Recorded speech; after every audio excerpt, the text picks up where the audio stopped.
Bismillahirrahmanirrahim. Assalamualaikum warahmatullahi wabarakatuh. Alhamdulillahirabbil alamin. Wassalatu wassalamu ala nabiyyina Muhammadin wa ala alihi wa sahbihi ajmain wa ba'd. Alhamdulillah, segala puji hanya milik Allah Subhanahu wa taala. Pada kesempatan kali ini Ilham TV kembali menampilkan video kisah Mualaf. Dan kisah Mualaf kali ini tentang perjalanan iman seorang wanita asal Lithuania yang berdomisili di Skotlandia. Semenjak kecil, sang Mualaf dibesarkan dalam keluarga Kristen, dan selama 20 tahun masa awal hidupnya, Mualaf ini selalu dicekoki tentang gambaran buruk tentang Islam melalui media. Namun setelah dirinya gagal membuktikan keburukan Islam seperti yang digambarkan oleh media, alhamdulillah wanita ini mendapatkan hidayah dari Allah Subhanahu wa taala dan masuk Islam. Baiklah, mari kita simak langsung bagaimana kisah beliau. Mari kita simak bersama-sama. Despite the title of the video, for me, Islam wasn't all about the choice. It was more about knowing who I am and being true to my authentic self. I'm a revert. I am not a born Muslim. So if you watched my how I reverted to Islam video, then you probably know that for me, coming to Islam was a bit of a journey. I'm coming from the place literally where there were no Muslims there. I've never met any Muslim until I was 20 years old. So for the first 2 decades of my life, I have never been exposed to Islam in any other way than through social media, which of course is a very, very negative view of Islam. Just to understand why Islam, the way I imagine it, envisioned it through the media, is so different from the people that I'm meeting, the actual Muslim people. You know, the sisters and brothers, they are just so nice, so humble, so kind, very down to earth, very, very peaceful, and very God-loving and fearing people. And I just couldn't understand, I couldn't link the two together. So I started doing the research, and my research probably took about 4 months.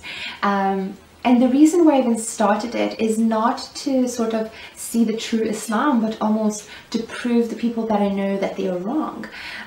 Because I felt like I'm right. Because obviously for 20 years I was exposed to a certain image of Islam.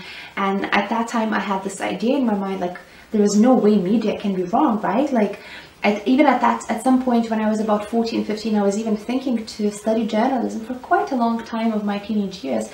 So just that idea that media could be that wrong was quite unimaginable for me at that point in life. I found myself breaking through every single misconception that I've built through those 20 years of my life.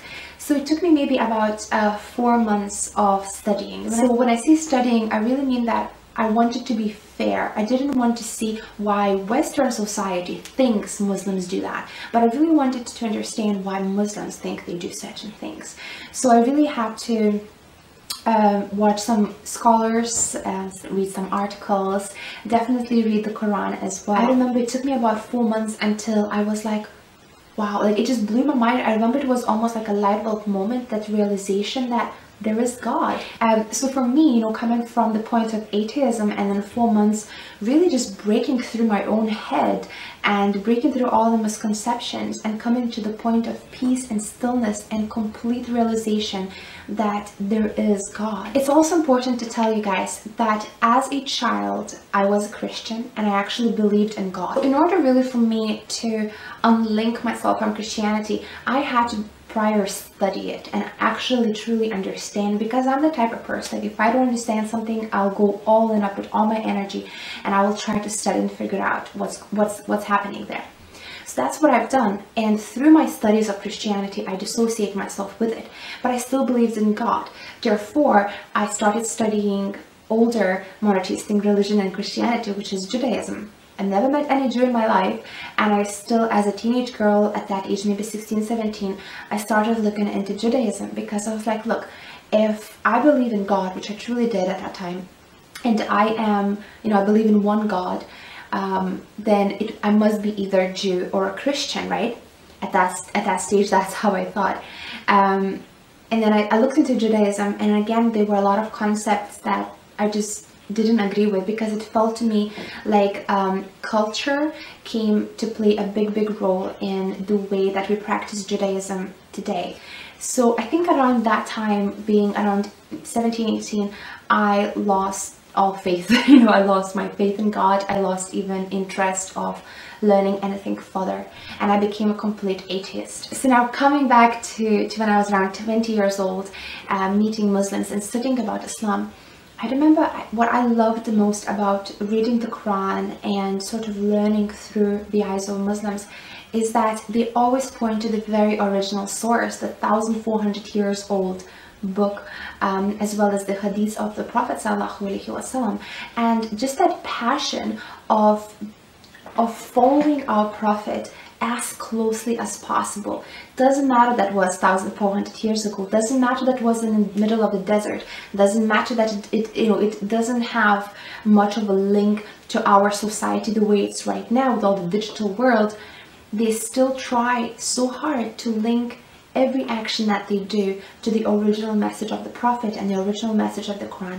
There is only one God. Allah is not a separate, some mystical God. A simple word in Arabic which means God. So for me, whether I say God or say Allah, it actually doesn't matter, because I mean the same thing in two different languages. And that's the same God who gave Torah to the Jews, who gave Bible to the Christians, and who gave Quran to the Muslims. That as Muslims, we believe in all of the books. 5, then iPhone 6, and this is iPhone 7. It's just an upgraded version of the same path. I totally love Islam, and I fell in love with Islam. It wasn't a religion, it was a way of life. The word Muslim itself means believer in one God, follower of one God.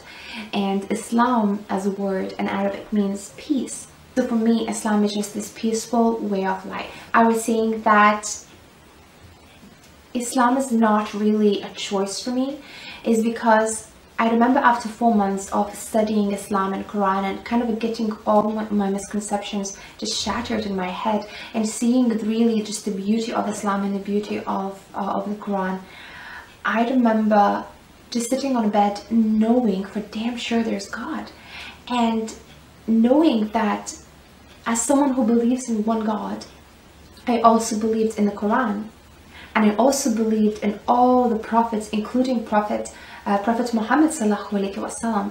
So I knew that I can't, if you need to label me, I can't be labeled as anything else but a Muslim. So the only really thing for me to do was to take my shahada in order for me to be able to really live to my potential, to live to my authentic self. I couldn't, it's almost like I couldn't lie to myself. Once I knew the truth, I couldn't unknow it. I couldn't forget about it. So I just took my shahada and I became Muslim. It was 5 years ago and I never looked back. So inshallah, that will be useful. We'll come back. If you haven't already, please click the little bell button so that you get notified once I post a video. And I'll see you in my next one. Bye. Assalamu alaikum. Demikian tadi kisah Mualaf Sky Maryam, seorang wanita Mualaf asal Lithuania. Semoga kita bisa mengambil banyak hikmah dari kisah yang beliau sampaikan. Demikian, mudah-mudahan bermanfaat, dan jangan lupa untuk klik like, subscribe, dan share agar Anda tidak ketinggalan informasi menarik dari Ilham TV. Assalamualaikum warahmatullahi wabarakatuh.